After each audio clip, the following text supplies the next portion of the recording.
Hello friends, GST registration से related एक और गाइडलाइन आ गई है और आजकल जो डिपार्टमेंट है वो हाथ धो के पीछे पड़ा हुआ है सिर्फ जीएसटी रजिस्ट्रेशन को लेकर। अभी हमें पता है जीएसटी ड्राइव चल रही है, उसमें भी क्या चीज़ें चेक हो रही हैं, कहीं कोई फेक रजिस्ट्रेशन तो नहीं है, कहीं कोई फर्जी रजिस्ट्रेशन लेके तो नहीं बैठा हुआ है। और सेम चीज़ ये जो गाइडलाइन अभी इश्यू हुई है 14 जून को, उसमें भी सेम चीज़ ही कही गई है कि भाई जो रजिस्ट्रेशन के फ्रॉड हो रहे हैं, जो आईटीसी के फ्रॉड हो रहे हैं, वो मेनली हो रहे हैं फेक रजिस्ट्रेशन से। तो देखिए, अब जीएसटी में कोई भी फ्रॉड होगा तो उसका पहला स्टेप क्या होगा? रजिस्ट्रेशन। अगर किसी की इंटेंशन ही गलत है तो वो सबसे पहले रजिस्ट्रेशन लेगा, कैसे? फेक डॉक्यूमेंट्स के बेस पर। तो डिपार्टमेंट ने पूरा रिसर्च करके एक चीज़ एनालाइज करी कि भाई अगर हम रजिस्ट्रेशन के लेवल पे ही फ्रॉड एक्टिविटी को डिटेक्ट कर ले तो आगे चल के होने वाले फ्रॉड से हम लोग बच सकते हैं, या वो जो फ्रॉड होते हैं वो काफ़ी हद तक कम हो सकते हैं। तो रजिस्ट्रेशन पे ही इतने ज़्यादा चेक्स लगा दिए गए हैं। अगर आपने अभी कोई रजिस्ट्रेशन करवाया होगा तो आपने भी ये देखा होगा, काफ़ी ऑब्जेक्शन आ रहे हैं रजिस्ट्रेशन को लेकर। पहले आराम से रजिस्ट्रेशन हो जाता था जीएसटी में, अभी काफ़ी टाइम लग जाता है। वो इसी वजह से, क्योंकि सारे डॉक्यूमेंट्स को अब और डिटेल में वेरीफाई किया जाता है। और यही कुछ कहना है, ये जो 14 जून 2023 को अभी जो आप इसको सर्कुलर बोल सकते हैं, इंस्ट्रक्शन बोल सकते हैं, ये जो इश्यू हुआ है किसको? जितने भी कमिश्नर होते हैं, principal chief commissioner, principal commissioner, मतलब जितने भी तरह के कमिश्नर होते हैं, सभी को इंस्ट्रक्शन गाइडलाइन इशू की जा चुकी हैं कि भाई ऐसे बहुत से इंस्टेंसेस सामने आए हैं कि भाई फेक और बोगस रजिस्ट्रेशन लिए जा रहे हैं। क्यों? फ्रॉड करने की इंटेंशन की वजह से। किस लिए? ताकि गलत तरीके से आईटीसी को पास ऑन किया जा सके, आईटीसी क्लेम किया जा सके, फर्जी सेल दिखाई जा सके। इस वजह से बहुत से फेक रजिस्ट्रेशन हो रहे हैं। और ये हो भी कैसे रहे हैं? बहुत से ऐसे केस सामने आए हैं जहां पर अदर पर्सन के पैन, उनका आधार और उनको मिस यूज किया गया है विदाउट देयर नॉलेज। तो इस नोटिफिकेशन में ये बोला गया है कि ऐसे बहुत से केस सामने आए हैं कि पर्सन को पता ही नहीं है कि उसके नाम पर जीएसटी रजिस्ट्रेशन चल रहे हैं।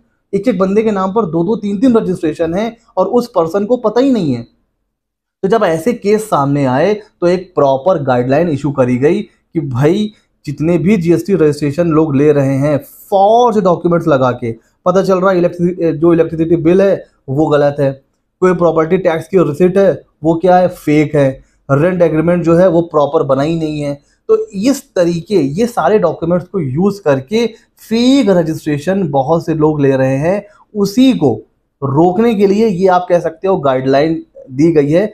हालांकि अभी हम लोग आगे इस नोटिफिकेशन को पढ़ेंगे, बहुत सी चीज़ें इसमें ऐसी हैं जो ऑलरेडी हो रही हैं, बस उसको अब और डिटेल में क्लैरिफाई कर दिया गया है कमिश्नर्स को, जो जीएसटी को अप्रूव करते हैं कि भाई आपको इन चीज़ों को चेक करना है। और उसी को लेकर ऑल इंडिया की जो स्पेशल ड्राइव है वो भी चल रही है। और उसके बाद जैसे जैसे उसका रिजल्ट आ रहा है, जैसे जैसे फेक रजिस्ट्रेशन मिल रहे हैं, तो उसी को देखते हुए ये जो इंस्ट्रक्शन है 14 जून को पास हुआ है। अच्छा, इसमें क्या है?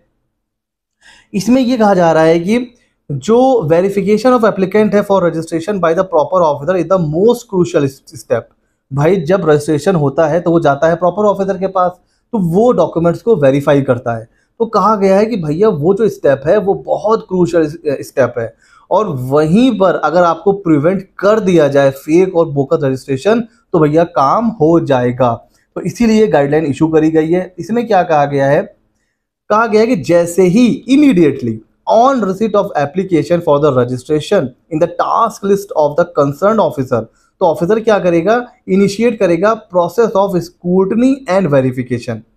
जैसे ही आपके पास आया नया रजिस्ट्रेशन तो आप तुरंत उसकी स्क्रूटनी स्टार्ट कर दीजिए। अच्छा, और उसके बाद जो इसमें जो मेन चीज़ कही गई है वो ये कही गई है, अब हम लोग जब रजिस्ट्रेशन लेते हैं तो क्या क्या अपलोड करते हैं? Electricity bill, property tax, rent agreement और भी जो यूटिलिटी बिल होते हैं वो। तो कहा गया है to the extent possible the authenticity of the document furnished as proof of address may be cross verify from the publicly available source. अब अगर किसी ने इलेक्ट्रिसिटी बिल अपलोड किया तो हमें पता है कि हम बस उसका जो अकाउंट नंबर होता है बिजली के बिल का, वो अगर हम जाके इलेक्ट्रिसिटी की जो वेबसाइट होती हैं हर स्टेट की अपनी वेबसाइट होती है। जैसे ही वहाँ पे आप पुट करोगे तो पूरी डिटेल आ जाती है, नेम, अमाउंट, एड्रेस सब आ जाता है। उसी तरह प्रॉपर्टी टैक्स भी वेरीफाई कर सकते हैं।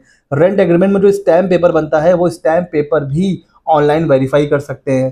तो ये कहा गया है ऑफिसर से कि जो भी आपको वो मिल रहे हैं, इलेक्ट्रिसिटी बिल मिला, टैक्स की रिसिप्ट मिली, स्टैम्प पेपर मिला, उसको आपको क्रॉस वेरीफाई करना है पब्लिकली अवेलेबल सोर्स से। जो भी, जैसे क्या हो गया, वेबसाइट हो गई of concern authorities such as land registry, electricity distribution companies and so on.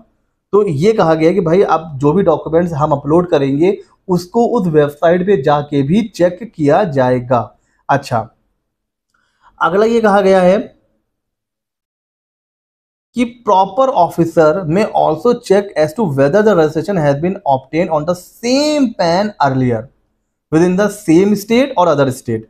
अब हम लोग रजिस्ट्रेशन करवा रहे हैं, अगर उससे पहले भी उस पैन पर कोई रजिस्ट्रेशन है तो उसको भी चेक किया जाएगा। और चेक करने के बाद क्या क्या चीजें देखी जाएंगी, whether any registration obtain on the PAN of the applicant has been cancelled, क्या इससे पहले उस पैन पे कोई रजिस्ट्रेशन हुआ है जो कैंसिल हो चुका है, क्या उस पैन पर पहले कोई जीएसटी सस्पेंड हुआ है, ठीक है, क्या उस, और सबसे इंपॉर्टेंट चीज क्या है, any application for registration on the PAN of the applicant has been rejected. अभी हम लोग क्या करते हैं, एक बार एप्लीकेशन करते हैं जीएसटी की, वो रिजेक्ट हो जाती है, दोबारा फिर करते हैं, वो रिजेक्ट हो गई तो फिर से किया।